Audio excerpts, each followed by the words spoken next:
मैं दरख्वास्त करना चाहता हूँ कि हम कभी जंग नहीं करेंगे। हम जंग नहीं चाहते, हम अमन चाहते हैं। अमन हर चीज से बेहतर है। तिजारत अमन में है, प्यार अमन में है, मोहब्बत अमन में है। लेकिन जो वो नहीं चाहते वो हमें रोज आए रोज आप देखते हैं हमें मरवाते हैं करतूत से। क्यों? वजह क्या है? आखिर रियासत देश में हो, उस पर गुलबारी कर ऑपरेशन कर दे। जब तक उनकी ऑपरेशन नहीं होगा तो हम सेंटर कुरुम की और लोअर कुरुम की ऑपरेशन की मुखालिफत करूंगा और करता रहूंगा। पहले वहां से शुरू करे, फिर आपके साथ हम जब अब जहां चाहे मैं आपके साथ जाऊंगा, छोड़ दे मर जाऊं। लेकिन यहाँ की ये जो ऑपरेशन है ये कर ले। जब ये नहीं करते अल्लाह के वास्ते हमें छोड़ दे बाप। अभी हमारे साथ कुछ नहीं, असला नहीं है, आप लोगों ने जमा करके रख दिया है। हमारे साथ कुल्हाड़ी है, मैंने लाया है, गाड़ी में मेरे साथ रखा हुआ है वो कुल्हाड़ी। ये जो नहीं बोलूंगा हमारे साथ असला कहाँ से आया, किधर है।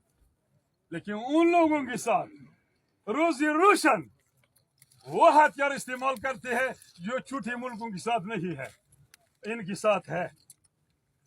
और मैं कहना चाहता हूँ आखिरी अल्फाज कि हमारे साथ सड़क है, हम हुकूमत के लिए इसको बंद करेंगे।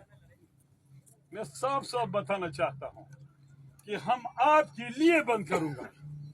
चाहे जीओसी साहब आएंगे हम उसको नहीं छोड़ेंगे, चाहे कुर कमांडर साहब आएंगे उसको नहीं छोड़ेंगे, चाहे आप आएंगे हमारे करीबी दोस्त है नहीं छोड़ेंगे।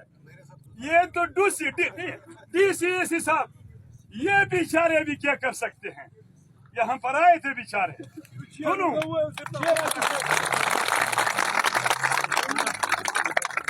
आए थे, यहाँ पर खड़े रहे, तमाशा देखता रहा, फिर चले गए। उनके साथ क्या है, सब कुछ रियासत और अफवाज पाकिस्तान के साथ है। अगर इसके बाद एक मामूली चीज को भी नुकसान पहुंचा ये सारी सुनी खड़ा है। ये मैं बरमला ऐलान करता हूं कि उनको मार दो, गोली मार दो, बस इनका और कोई इलाज नहीं।